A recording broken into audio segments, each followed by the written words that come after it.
Hello everyone, welcome to my YouTube channel. स्वागत है आपका अपने यूट्यूब चैनल लीगल बाइट्स 198 पर। Today I am here to discuss about chapter 9 ऑफ भारतीय साक्ष्य अधिनियम फ्रॉम सेक्शन 124 टू सेक्शन 131। आज मैं आपके समक्ष भारतीय साक्ष्य अधिनियम के चैप्टर 9 के सेक्शन 124 से सेक्शन 131 के बारे में जानकारी देने के लिए उपस्थित हूं। Section 124 of Bharatiya Sakshya Adhiniyam tells about who may testify, means कि कौन व्यक्ति हैं जो गवाही दे सकते हैं। All persons are considered competent to testify in court. सभी व्यक्ति जो कि गवाही देने में सक्षम है वह कोर्ट में अपनी गवाही पेश कर सकते हैं। Unless the court finds of the following, जब तक कि कोर्ट इन बातों को ना जान ले या इन बातों पर अपना ध्यान आकर्षित ना करे। The person can not understand the question asked, यदि कोई व्यक्ति उस सवाल को नहीं समझ पाता है जो सवाल उससे पूछा गया है, वह व्यक्ति कोर्ट में गवाही देने के लिए कॉम्पिटेंट नहीं होगा। और can not give rational answers, और जो क्वेश्चंस उससे पूछे गए हैं उनका सही ढंग से उत्तर नहीं देता है, वह व्यक्ति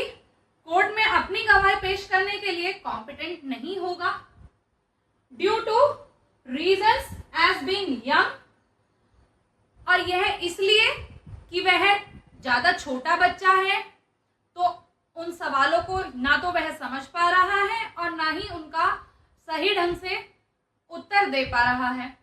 या एक्सट्रीम ओल्ड एज, या वह बूढ़ा है, या डिसीज है, उसे कोई किसी बीमारी से वह ग्रस्त है,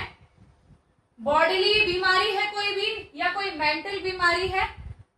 और एनी अदर सिमिलर कॉज, और अन्य परिस्थितियां जो भी उसके साथ रही होंगी, उस परिस्थितियों के कारण, ऐसी बीमारियों के कारण, ऐसी मेंटल स्टेट के कारण, या उसकी जो स्थिति है, एज जो स्थिति है उसकी कि वह ज्यादा बूढ़ा है, वह सवाल को सही ढंग से समझ नहीं पा रहा है और उसका उत्तर भी सही ढंग से नहीं दे पा रहा है, या यदि वह छोटा बच्चा है, तो ये व्यक्ति कोर्ट में अपनी गवाही देने के लिए कॉम्पिटेंट नहीं माने जाएंगे यदि वह सही ढंग से उस सवाल का उत्तर नहीं दे रहे हैं, या उन्हें कोई बीमारी है, किसी बीमारी से ग्रस्त हैं, या फिर वह सवाल को नहीं समझ पा रहे हैं। Under section 124 an explanation is given.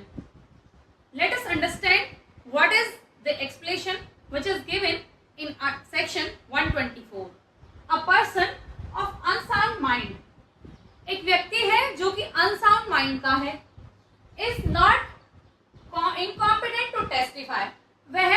गवाही देने से उसे वंचित नहीं किया जा सकता बावजूद इसके कि वह अनसाउंडनेस माइंड का व्यक्ति है। Unless he is prevented by his unsoundness of mind from understanding the question, जब तक कि उसकी जो अनसाउंडनेस ऑफ माइंड है, जो उसकी मेंटल स्थिति है, वह उस सवाल को समझने से वंचित है या उसका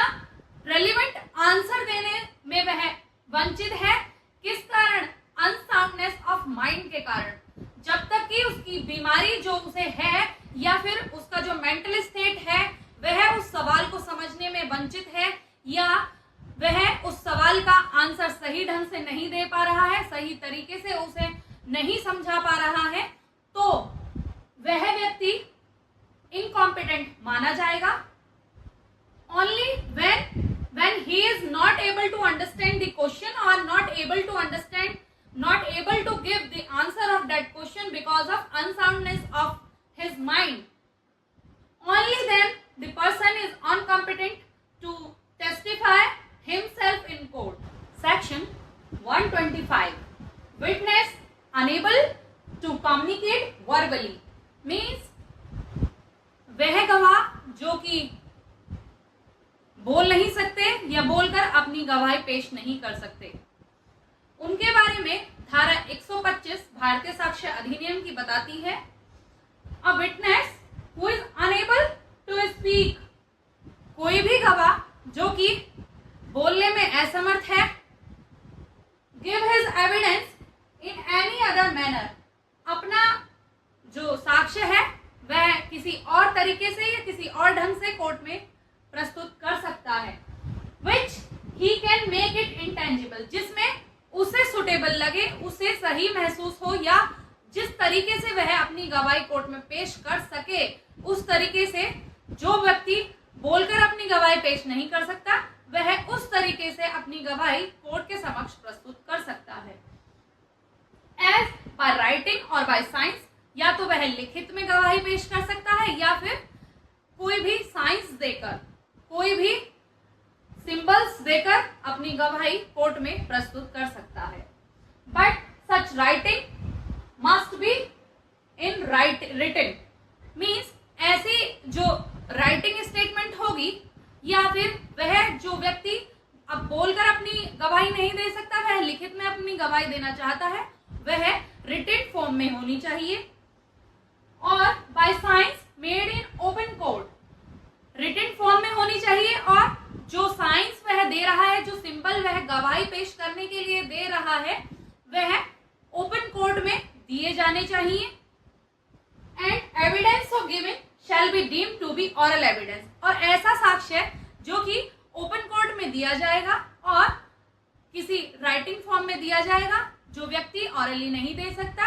वह एविडेंस ऑरल एविडेंस माना जाएगा कोर्ट के द्वारा, provided that if the witness is unable to communicate verbally. इसमें एक प्रोविजो दिया हुआ है जो कहता है कि कोई विटनेस है जो कि वर्बल कम्युनिकेट करने में असमर्थ है, वह अपना जो साक्ष्य है वह बोलकर पेश नहीं कर सकता।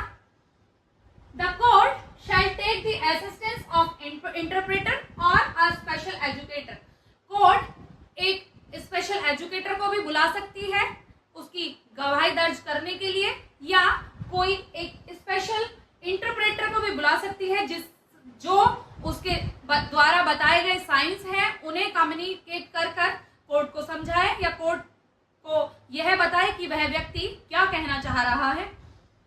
In recording the statement and such statement shall be videograph, और ऐसे स्टेटमेंट जो उस व्यक्ति द्वारा दिए गए हैं जो कि बोलकर अपनी गवाही देने में असमर्थ है, वह सभी स्टेटमेंट ओपन कोर्ट में दिए जाएंगे और वह वीडियोग्राफ्ड भी किए जाएंगे। ऐसे स्टेटमेंट्स की वीडियो भी बनाई जाएगी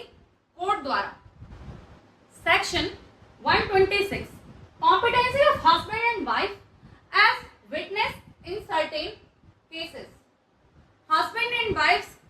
की योग्यता गवाही देने के लिए, इसके बारे में सेक्शन 126 हमें बताता है। First, in all civil proceedings the parties to the suit and the husband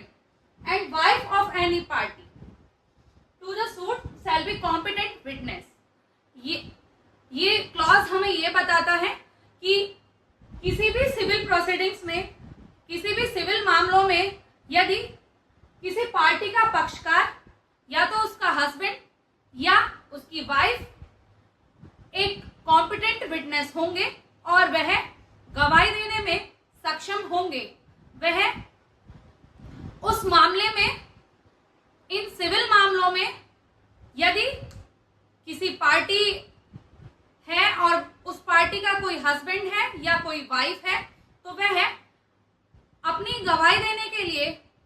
सक्षम गवाह माने जाएंगे कोर्ट द्वारा। In criminal proceedings against any person, सभी क्रिमिनल प्रोसीडिंग्स में चाहे वह किसी भी व्यक्ति के विरुद्ध की गई हो या वह व्यक्ति हस्बैंड भी हो सकता है और वाइफ भी हो सकती है, means for example A and B are husband and wife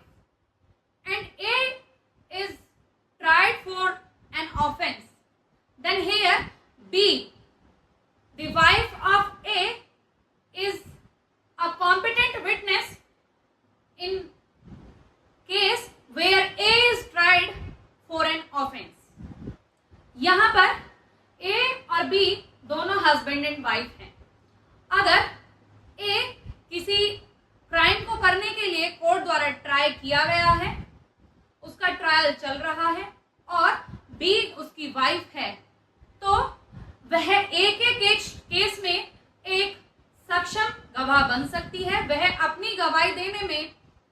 सक्षम होगी। यह सेक्शन 126 हमें बताता है कि चाहे मामला हस्बैंड वाइफ का है, चाहे वह क्रिमिनल मामला है या फिर सिविल मामला है, दोनों ही मामलों में हस्बैंड एंड वाइफ एक दूसरे के प्रति गवाही देने में समर्थ गवाह माने जाएंगे। सेक्शन 127 जजेस एंड मजिस्ट्रेट, यह सेक्शन जजेस और मजिस्ट्रेट के बारे में बताता है कि वह गवाही दे सकते हैं या नहीं दे सकते हैं। नो जजेस और magistrate shall except on special order of some court to which he is subordinate be compelled to answer any question as to his own conduct in the court and such judge or magistrate or as to anything which he came to his knowledge in court as such judge or magistrate, but he may be examined to other matters which occurred in the presence or which list he was so active। Means section 127 हमें यह बताता है कि कोई भी magistrate किसी भी न्यायाधीश को या किसी भी जज को मजबूर नहीं किया जा सकता गवाही देने के लिए जब तक कि कोई सुपीरियर कोर्ट उसे ऐसा करने के लिए ना बोले या उसे ऐसा करने के लिए ऑर्डर ना दे। उसे किसी जज को या मजिस्ट्रेट को अपने ओन कंडक्ट के बारे में गवाही देने के लिए या एक्सप्लेन करने के लिए मजबूर नहीं किया जा सकता, जैसे कि किस तरीके से कोर्ट में उन्होंने काम किया या किस तरीके से उन्होंने बयान लिया या ये ऑर्डर उन्होंने क्यों पास किया या कैसे, उसके लिए कोई भी जज या मजिस्ट्रेट से क्वेश्चन नहीं किया जाएगा जब तक कि सुपीरियर कोर्ट ऐसा करने को ना बोले या जब तक कि सुपीरियर कोर्ट ऑर्डर ना करे कि जो वर्क उन्होंने किया है या कोई भी प्रोसेस उन्होंने फॉलो किया है वो क्यों किया है। Example, if a defendant claims that the magistrate B, एक डिफेंडेंट क्लेम ये करता है कि जो मजिस्ट्रेट बी है वो इम्प्रॉपरली रिकॉर्ड करता है क्या, टेस्टिमनी, इम्प्रॉपरली गवाही रिकॉर्ड करता है। B can not be forced to respond about that unless higher court orders it. B उन्हें इस बात के लिए गवाही देने के लिए फोर्स नहीं कर सकता जब तक कि कोई सुपीरियर कोर्ट ऐसा करने के लिए ना बोले। तो सेक्शन 127 यह बताता है कि कोई भी मजिस्ट्रेट या कोई भी जज है उसे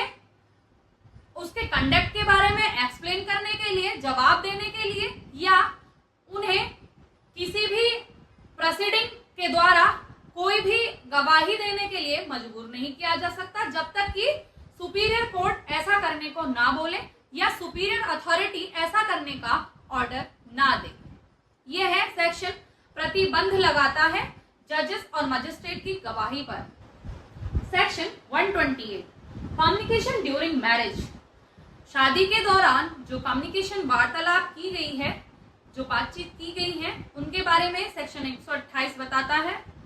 इफ समवन इज और वॉज मैरिड, यदि कोई व्यक्ति शादीशुदा है या शादीशुदा रह चुका है, they can not be forced to reveal any information that was shared with them during marriage by their spouse. Means धारा 128 यह बताती है कि या तो कोई व्यक्ति शादीशुदा है या वह शादीशुदा रह चुका है और उन दोनों के बीच में शादी के दौरान जो भी कम्युनिकेशन रही है, पति पत्नी के बीच में जो भी कम्युनिकेशन रही है, उसे बताने के लिए कोई भी उन्हें विवश नहीं कर सकता, कोई भी उन्हें मजबूर नहीं कर सकता। They also can not reveal it voluntary unless, वे दोनों अपनी स्व इच्छा से उसे नहीं बता सकते। The spouse who communicated it on their representative gives consent, जब तक कि जो पति पत्नी है उनकी आपस में सहमति नहीं है उस बातचीत को बताने के लिए, तब तक कोई भी एक भी जन उनमें से अपनी स्वेच्छा से जो कम्युनिकेशन शादी के दौरान की गई है उन दोनों के बीच में उसे नहीं बता सकता। Except in civil and criminal proceedings towards them means केवल अगर कोई क्रिमिनल प्रोसीडिंग्स उन दोनों के बीच में चल रही है या फिर कोई सिविल प्रोसीडिंग्स चल रही है, कोई या तो क्रिमिनल मामला उन दोनों के बीच में चल रहा है या फिर कोई सिविल मामला उन दोनों के बीच में चल रहा है, जैसे डाइवोर्स या फिर जैसे कि कोई मारपीट का केस चल रहा है, तो उसी दौरान केवल जो केस है उसके दौरान जो कम्युनिकेशन शादी के दौरान की गई है वह सार्वजनिक की जा सकती है, वरना अन्यथा सेक्शन 128 प्रोहिबिट करता है किसी भी एक जन को यह बताने से कि जो बातचीत शादी के दौरान उन दोनों के बीच में हुई है, जो कम्युनिकेशन उन दोनों के बीच में हुई है, उन्हें बाहर सार्वजनिक करने के लिए कोई भी उन्हें विवश नहीं कर सकता, मजबूर नहीं कर सकता। केवल वह बातचीत एक क्रिमिनल प्रोसीडिंग्स या फिर कोई भी सिविल प्रोसीडिंग उन दोनों के समक्ष चल रही है तभी बाहर आएंगी, वरना ऐसी कम्युनिकेशंस सार्वजनिक नहीं की जाएंगी। Section 129 evidence as to affair of state, राज्य के कार्यकल्पों के बारे में साक्ष्य। No one is allowed to give evidence based on unpublished officials, कोई भी व्यक्ति या किसी भी व्यक्ति को अनपब्लिश्ड ऑफिशियल के बारे में साक्ष्य देने की अनुमति नहीं है जो कि स्टेट मैटर्स से रिलेटेड हैं, unless they obtain permission from the head of concern department. That officer has the complete discretion to grant और डिनाई सच परमिशन। मान लीजिए यदि कोई व्यक्ति स्टेट मैटर्स की जो अनपब्लिश्ड ऑफिशियल रिकॉर्ड्स हैं उनके बारे में कोर्ट में साक्ष्य देने के लिए प्रस्तुत हुआ है या साक्ष्य देना चाहता है, तो वह ऐसा साक्ष्य नहीं दे सकता जब तक कि जो हेड है उस कंसर्न डिपार्टमेंट का वह उसे ऐसा करने की परमिशन दे देगा या ना दे, और उसे ऐसी परमिशन देने के लिए पावर्स दी हुई हैं। यदि उस व्यक्ति को उस ऑफिसर द्वारा या हेड ऑफ डिपार्टमेंट द्वारा परमिशन मिल जाती है उन अनपब्लिश्ड रिकॉर्ड्स को एज अ एविडेंस कोर्ट में प्रस्तुत करने की, तो ही वह व्यक्ति उन्हें प्रस्तुत कर सकता है, वरना किसी भी स्टेट मैटर्स के unpublished gadget without the permission of head of the concern department cannot be give as evidence in court। Court के समक्ष साक्ष्य के रूप में अनपब्लिश्ड रिकॉर्ड्स किसी भी स्टेट मैटर के नहीं दिए जाएंगे जब तक कि उस व्यक्ति को ऐसा करने की परमिशन उस हेड ऑफ डिपार्टमेंट से नहीं मिली हुई है। For example, a publisher of a newspaper, एक व्यक्ति है, न्यूज़पेपर का एक पब्लिशर है जो कि कोर्ट में अनपब्लिश्ड रिकॉर्ड्स जो स्टेट मैटर्स के हैं वह कोर्ट के समक्ष प्रस्तुत करना चाह रहा है साक्ष्य के रूप में। वह जब तक उन्हें पेश नहीं कर सकता जब तक कि जो हेड ऑफ कंसर्न डिपार्टमेंट है उसे ऐसा करने की परमिशन ना दे, और जो हेड ऑफ डिपार्टमेंट है क्या उसे परमिशन देने की पावर है या नहीं, कोर्ट यह भी जांचेगी। तब तक वह जो अनपब्लिश्ड रिकॉर्ड है वह कोर्ट में प्रस्तुत नहीं किया जाएगा साक्ष्य के रूप में। Section 130 official communications, section 130 official communications के बारे में बताता है, सरकारी जो सीक्रेट्स वगैरह होते हैं उनके बारे में बताता है। No officer shall be compelled to disclose communications made to him official confidence, कोई भी किसी भी सार्वजनिक अधिकारी को, सरकारी कर्मचारी को गोपनीय बात बताने के लिए जो कि उसे शासकीय विश्वास में बताई गई है, कोर्ट के समक्ष उसे प्रस्तुत करने के लिए मजबूर नहीं किया जा सकता। वह यह भी जानता है कि वह अगर उसे बताएगा तो उससे जो कॉमन पब्लिक है, जो कॉमन पब्लिक का इंटरेस्ट है वह अफेक्ट होगा, पब्लिक का जो हित है वह उससे प्रभावित होगा। तो सेक्शन 130 यह बताता है कि जो पब्लिक ऑफिशियल है, कोई भी सरकारी कर्मचारी है, वह ऐसी कोई भी सीक्रेट किसी भी कोर्ट के समक्ष प्रस्तुत नहीं करेगा जिससे कि पब्लिक जो हित है वह अफेक्ट हो। Section 131 information as to commission of offence, किसी क्राइम को करने की जानकारी के बारे में सेक्शन 131 हमें बताता है। अ मजिस्ट्रेट और police officer can not be forced to reveal when they receive information about the commission of any offence, किसी भी मजिस्ट्रेट को या किसी पुलिस अधिकारी को यह बताने के लिए विवश नहीं किया जा सकता कि उन्हें किसी क्राइम की जानकारी कब मिली, किसी अपराध की जानकारी उन्हें कब मिली। Similarly a revenue officer can not be compelled to say when they receive information about an offence against public revenue. ऐसे ही एक रेवेन्यू ऑफिसर को यह बताने के लिए फोर्स नहीं किया जा सकता कि उसे जो सार्वजनिक रेवेन्यू है उसके बारे में, उस क्राइम के बारे में जो सार्वजनिक रेवेन्यू में किया गया है उसके बारे में जानकारी कब मिली। मजिस्ट्रेट को और पुलिस ऑफिसर को और रेवेन्यू ऑफिसर को यह बताने के लिए विवश नहीं किया जा सकता कि उन्हें किसी भी क्राइम की, किसी भी अपराध की जानकारी कब और कैसे मिली। एक्सप्लेनेशन, इसमें एक एक्सप्लेनेशन दिया हुआ है जो कि रेवेन्यू ऑफिसर के बारे में बताता है। A revenue officer refers to any official involved in handling matters of public revenue, means revenue officer वह होगा जो कि पब्लिक रेवेन्यू के जो मैटर हैं उन्हें हैंडल करता है, जैसे कि टैक्सेस या फिर गवर्नमेंट फंड्स एसेट्रा, जो कि टैक्सेस के मैटर्स को हैंडल करता है या गवर्नमेंट के फंड्स को हैंडल करता है, वह रेवेन्यू ऑफिसर कहलाया जाएगा इस एक्सप्लेनेशन के हिसाब से। If you like my video do subscribe my channel. अगर आपको मेरी वीडियो या मेरे द्वारा दी हुई जानकारी अच्छी लगी है तो मेरी वीडियो को लाइक करें, शेयर करें, सब्सक्राइब करें। Thank you.